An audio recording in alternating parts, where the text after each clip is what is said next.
Oh, this hand was fucking insane. All right, updates. Last thing we knew, I was running really, really bad, and then I had a good session, and thankfully, I had three really big sessions in a row at the end of last month. Still actually down last month. I had a losing month, but I was down a shit ton. If it went for those last 3 days, it would have been my worst month ever because I was down a lot of fucking money. But the last 3 days, I had three really big sessions in a row that made back almost everything I lost for the month. So those 3 days were just like quite the miracle. So here we are, Hummel Poker Live. Let's get right to it. So very first hand, we're gonna do a bomb pot. Not too much to review there, but they are important just if to follow the story of the stream because I may be up a lot of money and down a lot of money from those. So if I don't share it, it just you guys are gonna miss out on kind of the whole picture of what happens. So, anyways, oh wow, they have this down there now.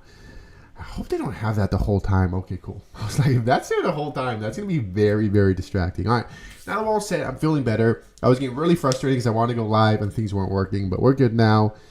So let's just see what we're at. Okay. Oh, this was a fun one. So here we are. It checked around on the flop and we're on the turn, and I've got overpair on this board, and that's 2 outs to the nuts. That's relevant. It doesn't happen very often, but having 2 outs to the nuts because it's pocket fives and there's a 5 here. So no one can have quads. If a jack comes on the river, I have the absolute nuts. 2 cards to that. And then down here, I have a flush draw and a gut shot. So that's what I've got going on for me. I've got a few outs to the nuts on both boards. Not the flush draw, but the gut shot. 3 outs to the nuts here, 2 outs to the nuts up there, and then a flush draw out that's probably not good. That's $40, and yeah, not going anywhere. Even though I don't have many outs, I've got 2 outs to the absolute nuts. I have a few outs, but it's to the nuts. So with that in mind, and yeah, my flush draw, I don't expect it to usually be good, but you never know. Maybe it is once in a while. So for $40, I'm definitely not going anywhere. I flick in a call. David calls.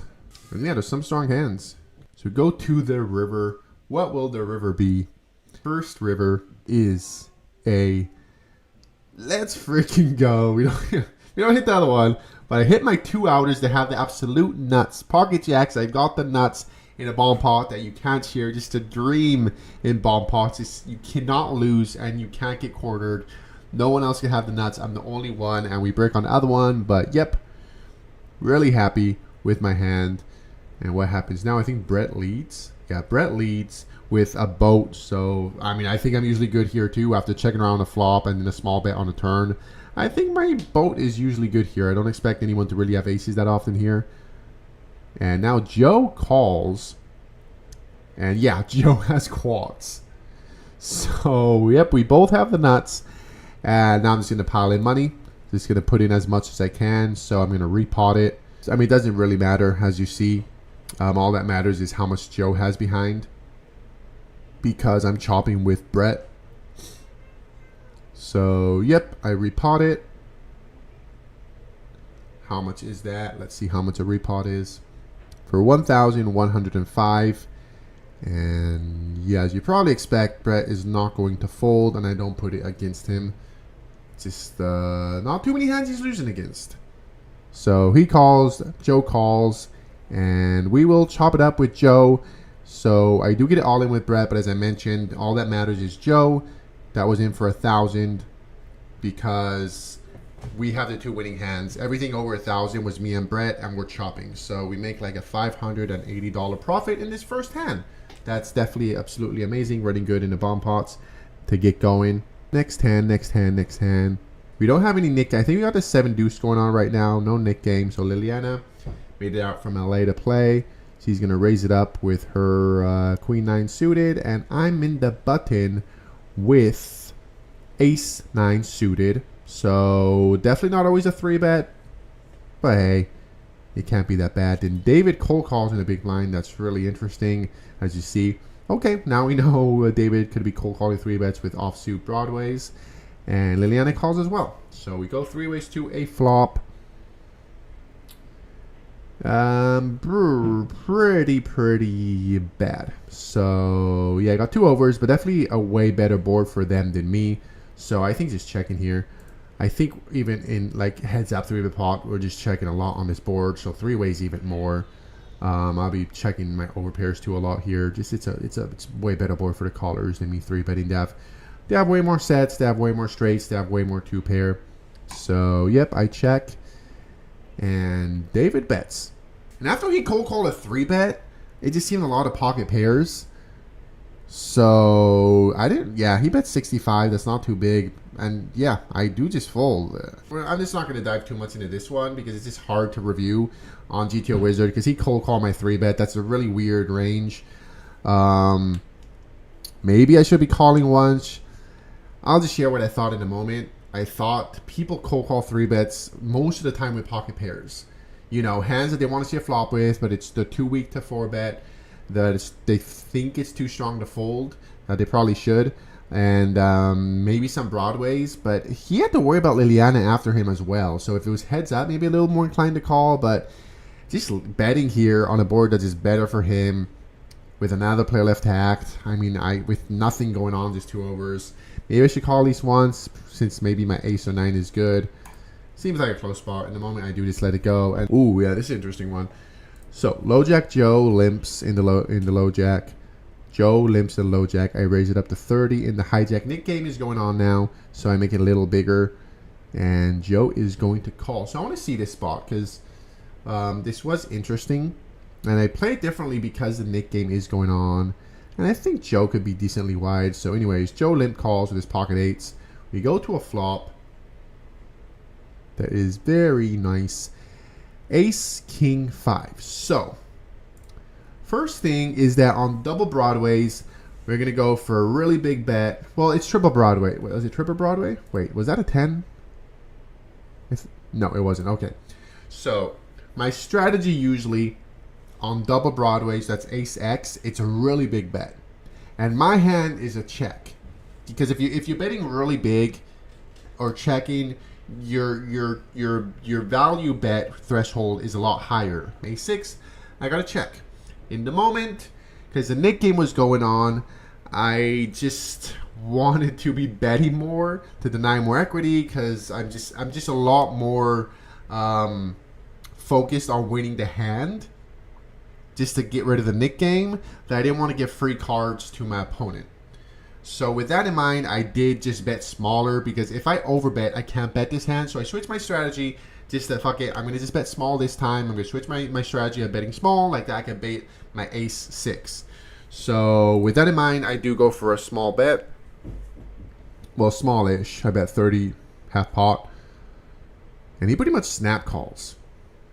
And turn is a deuce. So a really nice turn. Now I got the nut flush draw to go with my ace. And I think Joe could be pretty sticky. As you see, he has pocket eights here. That's interesting. I mean, maybe it's off. This makes sense. I don't know. He told me he had a different hand. So I think in a moment he told me he had ace jack. In the moment, I got the nut flush draw here. I think Joe could be sticky sometimes. So I think he has all of his kings. He could have 5s. He could have gut shots with queen 10, queen jack. And so I think my ace is still good here a lot of the time, and I got the nut flush draw to go with it. So my plan was I'm gonna bet here, and if I don't hit my nut flush, I'm gonna check back the river. So again, this is I usually try to stick to a strategy. I'm desviating a bunch just because of this player, and well, mostly because the Nick game is going on. I just desviated from it. So still kind of thin value betting here, but again, I think I could still be getting value for more, and he pretty much snap calls. So we go to a river that is the beautiful 7 of hearts. So backdoor the nuts. And now let's go for value. Once he calls twice, I really thought he had an ace. And again, I thought this player was going to call with his aces. If he has ace jack, ace 10. I don't think he has too many strong aces just because he limp called. So altogether, if I got lucky against some 2-pair or non-believing top pair, I just thought I was going to be able to get value against this player. So I go pretty big. I go $500. But yeah, he had pocket eights. So no value from those. Maybe that was a little on the greedy side. But I just thought this player was going to call with his ace X. So that's the size I went. And yeah, he had pocket eights. So altogether, I'm not sure if if that was incorrect. He told me he had an ace. Really nice start, up already $648. What I want to look into this one is because I don't know what to call 4-bet with. I really want to see this one because David raising under the gun, Liana 3-bet in the cutoff, and I was in the big blind with, it was ace-5 of hearts. So, you know, definitely a candidate to bluff, to be aggressive pre-flop. I was thinking, I was in a small blind. I was thinking it just had to be way more oriented towards really strong hands. So I wanted to look this up. Because what do I call 4-bet from the small blind when there's a raise and a 3-bet? So let's find out. Let's make it a little later position because it was David, and you saw he has Queen Jack off, and he's pretty wide, and I think Liliana may be aware that he may be a little wide. So let's just make it a low Jack. So he has some Queen Jack. So anyways, he raises it up. The cutoff is going to 3-bet, and now we're in a small blind. So yep, at ace-5, yeah. All right, so yeah, if we ever call 4-bet, and it's not even, it's half of the time. It's literally this. So here we go. Okay, good to know. So it's straight up just the premiums, aces, ace king, queens, and the next thing is ace-5. That's about half of the time. And I thought about it in a moment a little bit. I did end up folding. And then a little bit of ace queen. It prefers ace-5 over ace queen. That's definitely interesting. I think you get a little wider than this just because she may be going. I mean, let's make this simple. I don't want no calls. Let's make this simple. That's he's only 3-betting. Well, I mean, this is pretty accurate, honestly. So maybe going a little wider, but this isn't too tight. Let's see if it makes a difference now that she's not calling too much. Yeah, okay. It's doing a little more. Now that she's mostly just 3-betting, she's 3-betting wider. It's starting to add those ace-queen suited, king-queen suited a little more, and ace-5, it's a little over 50%. So yeah, it's basically a flip here. You know about that spot, now we know. And yeah, it would have been a crazy freaking hand if I would have called, because doesn't matter. I mean, it's not a bad fold either. I got to fold half of the time. In the moment, I kind of thought Liliana was on the strong side. I don't think she had the nip button anymore, so she already got rid of it. So I noticed she gets pretty wide sometimes when the Nick game's going on. She doesn't want to lose, so she really battles. So with Nick game going on, I'd probably be a lot more oriented towards 4-betting. But yeah, it would have been a fucking insane hand because look what would have happened. This is the what would have. Doesn't matter. The fold was completely fine. Half of the time. So, but look what would have freaking happened. Turn top set. I got the nut flush draw. Who knows if we would have got it all in on the turn or on the river. I would expect she would slow play. And look at this hand. This is crazy too. David had top 2. She turned top set. And they basically get it all in. And you can imagine what comes on the river since I'm sharing it. And the river came. Hey, 4 of hearts. I would have got freaking rewarded like crazy if I would have fast played if I would have been aggressive. I would have runnered the nuts flush against top set. That would have been pretty crazy. 2-5-10. Austin limps. Low jack limps. I raised it up to $50. David in the button calls. So they all call super multi-way. Super multi-way. We'll go to a pretty decent flop for king 3. Out of position, I just usually check. So that is what I do. I check. And this is... honestly, I think the stats are wrong. Just because how this hand is played. I don't think David has king queen here. Because he checks like... I mean, this would be really weird if maybe he just lost a big pot, so he's playing. I'd be really surprised if David really has king queen here. Anyways, so now Austin bets himself $75 into 275. Into 250, sorry. Joe calls. And what I thought in the moment, I thought Austin was way over betting way too often here. He was going way too wide because it's a small bet. I think if you bet this turn, you got to go a bigger size and not thin for value, like definitely king plus and maybe even with some weaker kings check. So I really thought Austin could be betting with even worse hands than a king, especially for that size. I think Joe could have a lot of random stuff too. There's a flush draw, so I really thought my king here was good. So I decided to raise it up. And yeah, as you see, he does have a 9. So, yep, I raise it up here. And I mean, maybe David folds because of that. Because, yeah, I raise it up just thinking this $75 is BS. I make it 250, and David pretty much snap folds. So I really don't think he had king queen. I mean, maybe he made some hero fold with king queen since I raised over a bet and a call, but I don't think it would have snap folded. So, yep. Anyways, supposedly he had king queen. I don't think so. Sometimes it reads it incorrectly, but maybe, who knows. And he ends up folding. They both end up folding their hands, and we take it out on a pretty chunky pot, honestly. Just going so multi-way and then 75-75. It was a decent sized pot. But $1,000 just like that. Already up $1,000. A hell of a start of a session. Now it's time for another bomb pot. Play a lot of hands at the beginning, and then I go a little card dead later on. Checks around on the flop. We go to a turn. So usually I pot it. Small blind, I just check range. Okay, I check range on the flop. So what an insane fucking hand this one was. All right. So I flop top boat, pocket queens, just losing against quad fives. As you see, nobody has quad fives here. And checks around on the flop, and now on the turn, I'm going to bet, pot it for 135. We get Rafa to call. He has trip fives and a flush draw. And so does Austin. And Austin turned a boat. And river, I think I already give an idea what the river is, though. What will be the rivers when you just have to fade an 8? It's a 3 and an 8. So, one relevant thing of this is hand, I did not realize I had trip 3s. I did not realize I had trip 3 here. I think kind of because the flush came in too, so I thought my trips aren't good here anyways.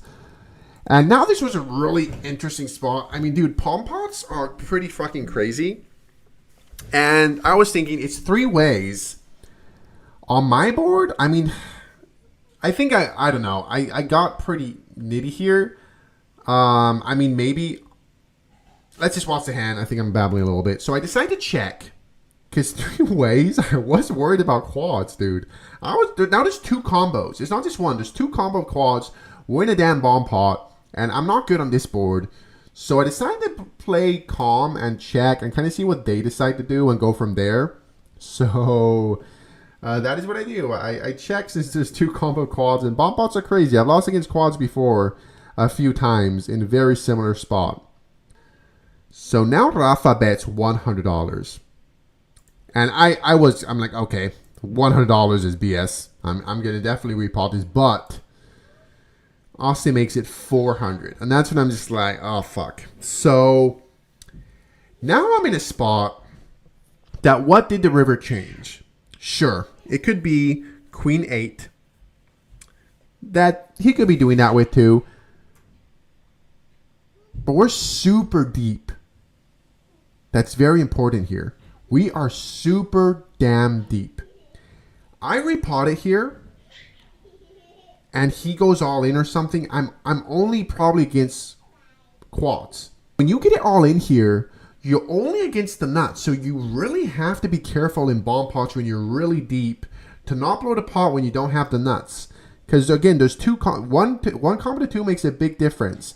So this is a mix of like, I don't have the nuts anymore. There's 2 combo calls on my board. I'm pretty sure I'm not good on the other one. So I'm just going to call here. And like that, hopefully Rafa could call with worse. Maybe if he has 8-5 or just an 8. Since he kind of, because his $100 bet looked pretty weak. So this seemed like, I'm just going to flick in a call. And like that, I could keep Rafa in and not blow the huge pot when I don't have the nuts. There's a 3 of another card that isn't of spades.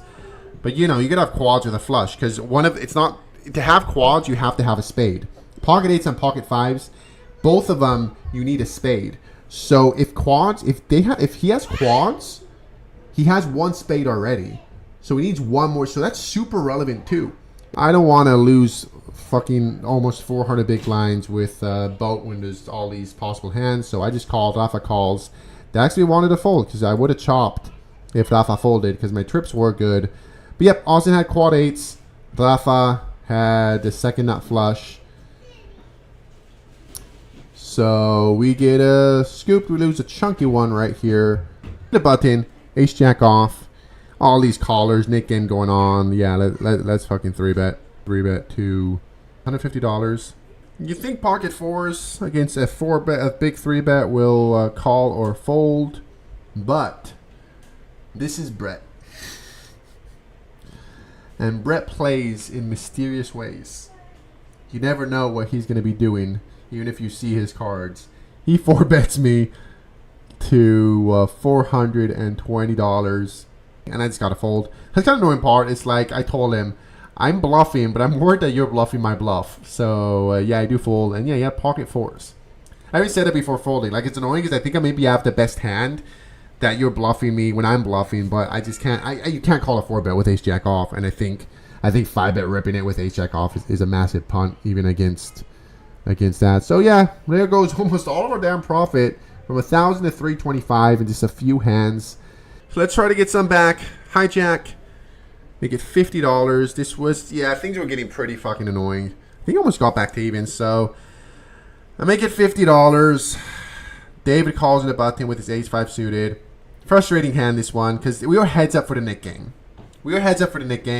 So again, I have a strategy of checking out a position, but we're playing for the fucking Nick game. Just like I play with Joe, I think I should play differently here. When we're heads up, there's so much more value in when especially heads up for the Nick game. There's so much more value in just winning the pot now. So sure, I should check out a position, but I think I should have adapted the playing to just be betting here. I don't want to give him free fucking cards if he has like some random pocket pair that he hits a set on the turn, or if he has like 8-7, all that. No, let's just bet now. There's a lot of value because we're heads up, but I just went to my way of doing, checking out a position. So I check, he checks back. There's another 8. And I should be fucking betting here because I think David is betting a lot on the turn. I just thought, all right, you know, he could be pocketable with 8 himself. And only bad rivers really get ace. Now we have the board pretty much locked up, and I could go value on the river. But again, heads up for the fucking Nick game. I should just fucking bet. There's so much value in the pot. And there you go. I just get punished for slow playing, and there comes a river. That's the 3-outer that he needed. I check, he bets small, and I call. Because once he checks a bunch, maybe he's just doing random stuff. This looks like an ace. I played this hand like shit. I think, I don't know. You know, sometimes, I don't know. You know, sometimes you know what you're supposed to do and you just fuck up in a moment. This is one of those. It got me pretty frustrated. And instead of losing the Nick game and winning the hand, I'm still in the fucking Nick game, and I lost $100 here, and I'm still in the damn Nick game. So, very next hand, after the Nick game could have been over, because the Nick game could have been over here. I mean, maybe if I bet the turn he calls, honestly. But if I bet the turn, I probably would go a little bit on the bigger side. Hey, he may call with ace high, so maybe that turn, the outcome would have been the same. And now I'm almost even. So, very next hand. So, now the Nick game, again, we're heads up. Whoever loses between Joe and I are going to lose $120. So, super relevant. And Joe... Look at Joe, heads up with fucking pocket kings, and I'm with, but I got a hand too. 2 Broadways, heads up. I'm not going to 3-bet him, so I'm just going to play in position. I just call, Villain calls, David calls. Now Eric, in the button, I don't know what he has, but one card is a 3. He's going to 3-bet. He's going to try to get in the mix that I think is a decent spot. Like both, I'm super fucking wide. Since Joe and I are heads up for the Nick game, we both could be super damn wide. So I think it's a cool spot. He just ran into it this time.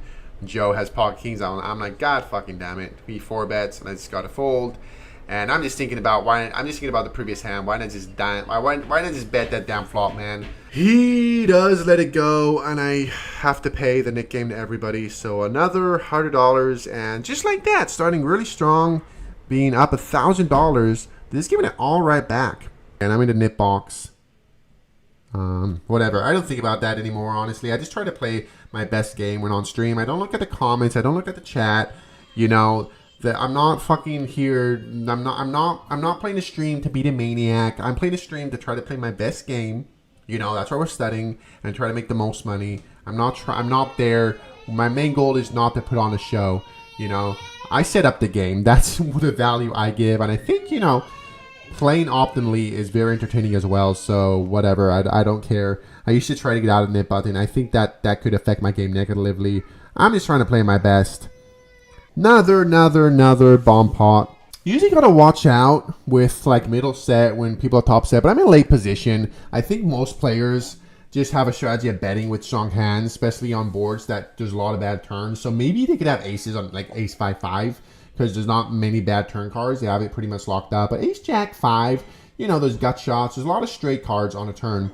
So in the hijack, I just thought aces I could be betting a lot on the flop. Jacks are usually good here. So I got backdoor straight. I mean, I really have not much stack going on this board, but there's turns that give me gut shots. That's optimistic. But anyways, altogether, I thought my jacks are good here most of the time. So I pot it in the hijack. I make it $135. Get Austin to call with his 2-pair and his gut shot. And that's it. We go heads up to a turn. That is a 7 and a 5. So now we got a boat. That's really nice. Hopefully it's the quads again. As you see, he doesn't. And this is a close spot. Now I think I check it back just because I don't have that board at all. So again, if he had value on this board, aces we're almost dead against. There's 5s too. So I could check here and call the river and pot the river myself. There's not too many cards I have to really be worried about. I mean, only card I don't want to see on the river is an ace or a queen. I mean, a queen or a king or an ace. I mean, that's a few, but not too many. So yeah, pocket draw a little bit, not having the strongest hand ever.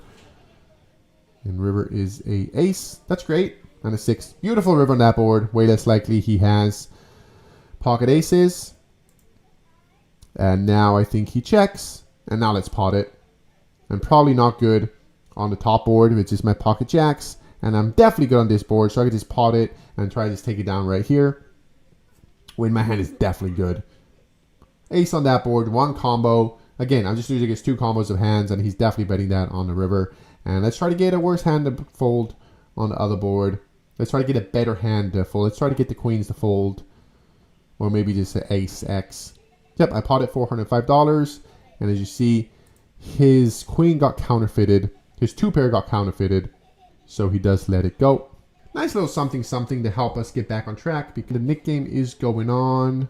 Joe raised the $30. Pocket 9s. Nick game's going on. I think it's good enough. Way prefer playing 3-bet pot in position against Joe than playing multi-way. So I do 3-bet to $100. He calls. Go to a flop. What will it come? Queen 5 deuce. So queen high board in position. I'm just mostly, unless it's really connected, I'm just going to range bet 30%. And we can still be good against plenty of hands. So, yep, just range bet 30%. And even now, even more with the Nick game going on, he does just let it go. So there goes. We lost the previous Nick game. At least we got it out now pretty quickly. Moving on. Brett, the low jack raised it up to $35. Yep, this is the one. I'm in the low. I'm in a small one with a beautiful. Well, some people don't think it is. I do think pocket jacks, very pretty hand. So let's 3-bet. I make it $150. We're gonna run this for sure to the wizard because yeah, 3-bet pots out of position. I want to get as good as possible. Really important to be good at 3-bet pots because those are the biggest ones. Usually the ones that have involved the most money. So, anyways, Brett does call. We go to a flop with our. Oh well, he calls now. Going to a flop with the pocket jacks. To let's see. Usually most boards aren't pretty for pocket jacks, but this one is definitely 7-7-4. Beautiful board. Because I think Brett is usually 4-betting with aces, kings, queens, maybe sometimes. I think a lot of time. He could have 7s. You saw earlier he 4-bet with pocket 4s, so maybe he doesn't have that many 4s. And yeah, I think let's start it right away. I think range betting. I mean, I don't think it's range bet, but I think with pocket jacks it likes betting here. Let's go right away. This is definitely an interesting one. Yeah, pocket jack slide. It does go on a bigger side. I'm not sure. It really likes. That's what I thought. I thought the closer. I mean, 9s, it gets iffy. It gets kind of iffy when the pocket pairs could be bad against better pocket pairs. Pocket jack seems right there on the border. Like, okay, maybe he has queen sometimes, but altogether, if he has a pocket pair, I think I'm good. So, yeah, definitely always likes betting here. I do bet third pot. I likes betting bigger, but let's change that to 33%. Just to follow the story I did. So, yep, we bet third pot. He calls. What I want to see this turn, if this turn bet is, if my turn strategy is good or not. Yep, he calls. We go to a turn. That is a 6. Oh, sorry, 5. Nice rainbow board. Turn is a 5. This will be 5. Okay, does not like how I played it at all. Still likes betting. If I'm going to slow play, I'm better off slow playing the big ones, the pocket ace and these pocket kings, and these way less protection. In the moment, I just thought, like, I'm going to be a little tricky here. And I'm going to check. Because I thought Brett was going to over bluff like crazy. Not like crazy, but if I check here, he's just going to be betting a lot. So what we're going to do here, now we know, yeah, if it likes 10s, it likes checking and guessing, and 9s just because it's worried. I mean, 8s. I think these it likes checking a lot more because it starts to get worried. Maybe it's not good. Pocket controlling. And so this is the in-between that I guess it thinks it's usually always good here, but it needs protection against overcards. And these just like, it's good here. We don't need protection. This can protect our checking range. I kind of think how this works. So let's do something. I decided to play tricky and just have a checking range. So I'm guessing when we're here with a checking range and he bets, we're going to be ripping it. Never mind. Well, I was wrong. I was wrong, I guess. I was wrong. It likes calling. If he's calling you super wide on the flop, if you have that read on your opponent and you think by checking a turn, he's going to turn all of his garbage into a bluff, I'm expecting the solver to want you to check. I think for a little bit here, and I do decide to rip it because he made a 330. So, I mean, I guess I could click it back like the solver did to like 660. I didn't think about clicking it in the moment. I do just rip it all in. He tanks and tanks, and as you probably suppose, with just ace high, he does end up folding. I mean, quite the crazy call. But yeah, he does let it go. And nice little pot coming away. That's very, very nice. Getting things back on track. I get involved with a lot of bomb pots. All right, what's happening? What's happening? What's happening? I got nut flush draw, pocket aces, backdoor nut flush draw, pocket 9s. So yeah, so much going on. Checks the cutoff. I mean, maybe it's already potting here. It's iffy just because if both boards didn't connect so much, but just since both boards are pretty similar, there's a king on both boards. That's kind of like, maybe a little too much trying to repot it here. So I do call. Liliana calls too. We go 3 ways to return. But I hit my flush draw. Nope. But I hit my 9. Hitting my 2 outers. So yeah. Now again, just a lot of spots like that. Just have 2 out. I'm just losing against 2 combos because the king's there. So I'm losing against 1 combo kings, 1 combo 4s. But yeah, after checking, I checked to Rafa. And he bets again. He makes it. He pots it for 400 something. Liliana had a 4. I think he lets go her 4. And he didn't have too much behind. I mean, that's BS. He doesn't. Oh, well, maybe there's 1,000 total. I don't remember he had too much behind. Yeah, he had that stats is off. He's not all in for 1,400. He had like 300 more behind. He had almost nothing. So those stats are definitely off. So I rip it all in. He calls. And I said over there. I hit my 2 set outs, but I had a flush draw as well. So I had a flush draw and aces. So I had so many outs. Not so many because you had 3 pair, but any 7, any club, an ace, and I would have had the best hand. And yep, I rivered over there. And I will scoop this one. That gets me back on track to up $1,000. So it's up $1,000, back to even, and now I'm back up $1,000. Over here, I'm in the button with pocket queens. I 3-bet. Austin raises, Joe calls. I 3-bet pocket queens. Austin calls, Joe calls. We go to a flop that is beautiful. Joking, of course. 8, ace 3, and now Austin leads for 125. Joe folds. And the moment I'm thinking, is Austin ever leading here with anything apart from an ace? Is he leading here with a flush draw? I mean, the flush draw so many times is the nut flush draw. That's the ace. It's a 3-bet pot. So sure, people lead sometimes with random shit in single raise pots. 3-bet pots, 3 ways, it's a little different. So in the moment, I just thought, I think this lead is literally always an ace. So why am I going to fucking pay him off? when it's always ace. So I just let go my pocket queens. And yeah, he had an ace. It just seems like it's always an ace. Because I have so many aces myself there. Like, so whatever. Just let go my pocket queens. So let's see what happens here. Checks around again on a flop in this bomb pot. We go to a turn. And I have... Okay, I have top 2 down here. That is it. Now Austin bets $75. Joe calls. I call. Eric calls. Bunch of callers. Bunch of callers. Go to rivers. That is a 10 and a deuce. So looked okay. I mean, there's so many. I mean, you know, of course the ace is dream. The king is great because the ace you have the nuts. The king is great too because losing against just one combo. Deuce is okay because there's a deuce on the other board. I'm blocking aces and kings, so look decent. And the other board pairs the board, right? So we're still checking. Yeah, Eric bets $150. I think Liliana calls, and this is those spots, right, that you're seeing the boards. It's 150. I think Eric could be pretty wide. He bet in the button. Obviously, he doesn't have nothing too strong that he bets $150. He has something in between. What's the big difference on a river? It's the other board, right? The 10. There's all the boats are on that board now. On my board, I mean, if you had pocket kings, you had pocket eights, he's probably pawned or betting the flop or turn bigger. And I'm blocking aces and kings. There's a deuce on other boards. So there's not too many full houses on my board. So when he bets that small, I thought he was so. It just seems so likely both players are playing the other board, and my ace king is good. So I just thought I was good enough with my top 2 on my board, just blocking so many boats. And the deuce on the other board was super relevant. There's just one deuce left in the deck, and Eric did have it. He had ace deuce, so he had a boat, and Liliana had a straight, and they will take it. So yeah, bomb pots have been swingy. Really good and pretty bad. All right, I'm making $15 with ace jack suited. Eric calls.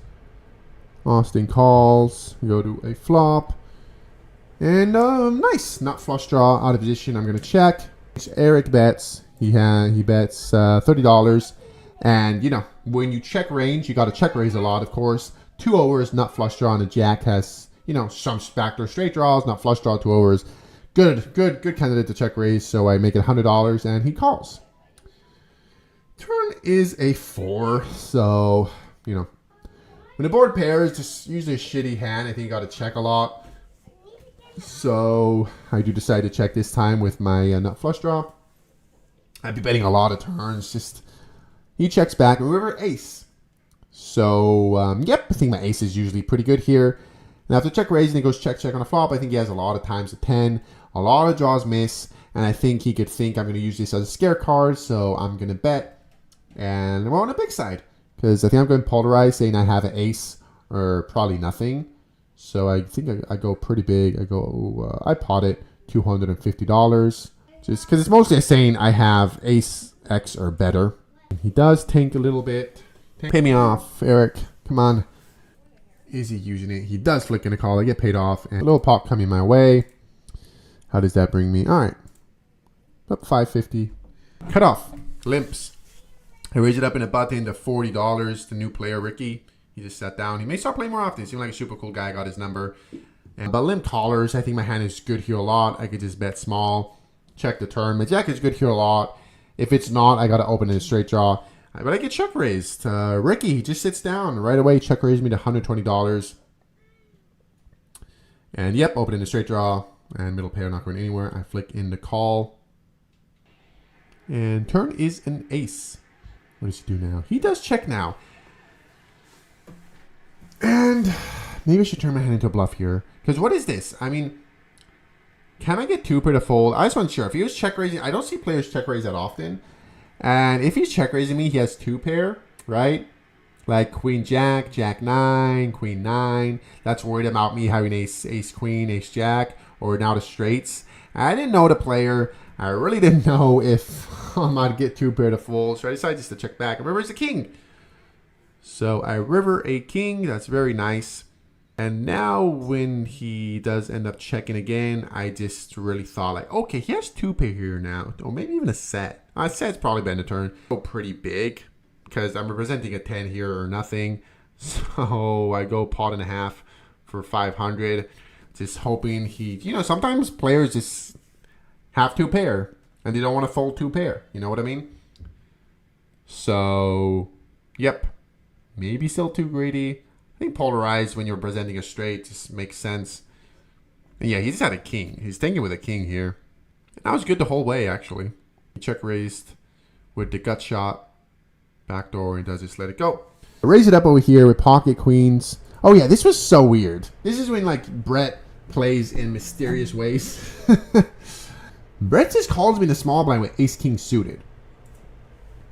Then Austin calls it a big blind. Flop 5-5-8.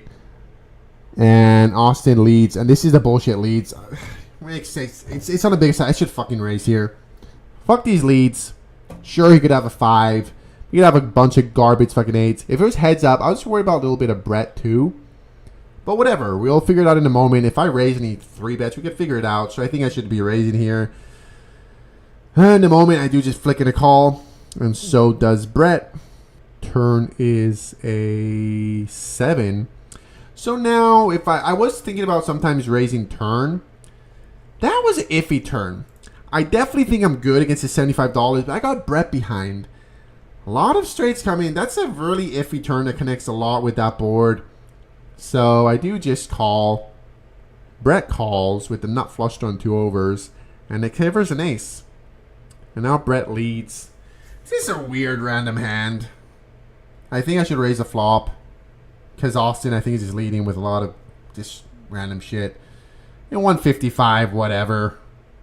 155. I just figured to call. And he had ace king suited. That could have been a way bigger pot. He 3-bets, I 4-bet. I C-bet floppy calls. Turn, he has a nut flush. He's not going anywhere. So, yeah, now 245. That was a chunk. Swingy session. Another one opens it up with ace king suited. I'm in the button.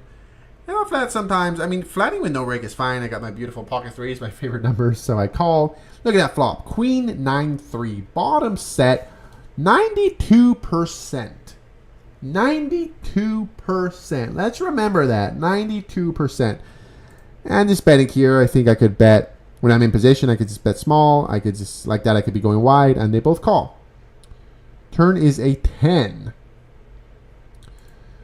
Not the best, because of course that brings in straights, but still, I think my part 3s is still really good here. And now when I'm betting, I think I go on the bigger side. So I do go closer. I go on a bigger, and maybe it was a little too big 3 ways. And they both, because what a turn for both of them. Especially Rafa. And funny thing, he told me later, because I was surprised he didn't check raise me here. He has 2 overs, not flush draw, and a gut shot. Like, it's funny because on the previous live stream I did, I had a hand with Rafa where I said I didn't believe his check raise. So he actually told me after he watched the stream that I said that. So he was worried I wouldn't believe his check raise. But this is so different. I bet the flop. They both call a very nut changing turn, and I bet big. I think I look freaking strong here, man. So if you're ever bluffing what I'm doing, like, I think that's a good candidate. I think it's a very situation. If he check raises me here, I think it will look really fucking strong. I mean, I'm not folding. But anyway, see, that's just call. And river comes a jack. So yeah. 92% to 0. Rafa runner the nuts. Because that was one of the worst rivers in the deck. And then he leads, like, pretty big. He pots it on the river. And what fucking ever, man. Like, he has way more kings than me. And kind of even thought like that. Like, it could almost be an ace king that's going big. Just trying to get value from the worst kings. Because he has, maybe if it was just heads up, he would check and go for a check raise with a king. But I think, he has to worry that Eric is behind. Imagine if he checks and I don't have anything, I check back, and Eric had a king. That would be such a disaster for him. So definitely, I think, a way better river for him. So I do like his lead for sure. And whatever, I got to fold. And Eric did have the bottom end of the straight with his 8. And he takes for a little while, and you'll see he does end up flicking the call with his 8. And we'll have one more hand after this. They both runner-runnered me. That was a crazy turn. That was the most action turn you could ask for. Yeah, he does call. And he will take that one down. Last hand. Got pocket 9s. I was a straddle. David makes it 50. Hijack calls, and I think pocket 9s against early position is a little too thin to be raising it up. So David bets $85. Rafa calls, and yep, pocket 9s. Raising, I think, is way too thin. So just calling. Turn is a 4. So pretty good for my hand. But David doesn't slow down. He keeps it going, I think. Yeah. David keeps it going. $275. It looks pretty damn strong. Like, David gets crazy. So when Rafa calls, heads up. I don't think I can fold yet. But when he bets and Rafa calls, I was thinking, okay, maybe one of them has a flush draw. Do they both have a flush draw? Like, the only pocket pair I'm beating is pocket 8s that may be playing this way. So if he's going value for worse, it's really just pocket 8s. Every other pocket pair above, I'm losing against 2 players. Maybe one of them has a flush draw. Someone out of the 2 of them, when they bet big and the other one calls, someone's going to have value with better. So I do just let it go. And yep, Rafa Rivers the boat. Yeah, David gave up. I mean, you can get all the way, but being able to just bet here, because I think if he checks the river, may check back, because maybe now he's pocket controlling with bigger pocket pairs. So yeah, Rafa just having a pretty nice run towards the end with that run with the kings, and now this one. Yeah, and that was it. That was it. And I think the stats are wrong, because I'm pretty sure I was up $600 this day. Yeah, the stats are definitely wrong. Oh, they already took me. Yeah, no, the stats are definitely wrong. If you could see, yeah, if you just saw right there at a bunch of blacks. It shows I have a stack of like 1,300, and that's not true. I had a bunch of blacks up there. So yeah, pretty sure I was up $600. That's fine. You know, just a pretty swingy one. I was up 1,000, then I went even, then up 1,000, then went down almost even again, and ended up $600. So pretty swingy session. I mean, not too many spots to look at. A lot of weird random spots, and then I did have the jack one that likes to be early in the turn. As you kind of saw, like slow playing the aces and kings, and then it always likes betting the jacks and queens, and then like start pocket control a little bit with the smaller pocket pairs, the 10s and 9s. And when it does check, it check raises, but small with kings, and keeps on slow playing aces. And the other spot we looked, cold 4 bets is mostly just premiums, and then it mixes in the ace 5 suited like half of the time. I will be on stream again this Saturday. There was a stream on Monday, so nothing to review there. And usually anyways, it's 2 streams a week is just way too much. I'll just pick the most entertaining, not the most entertaining. I'll pick out of the 2 streams I play, the one that there's more spots I want to study. So I play Monday and Saturday usually. So I'll just pick one of those 2. That is it. Thank you all for watching.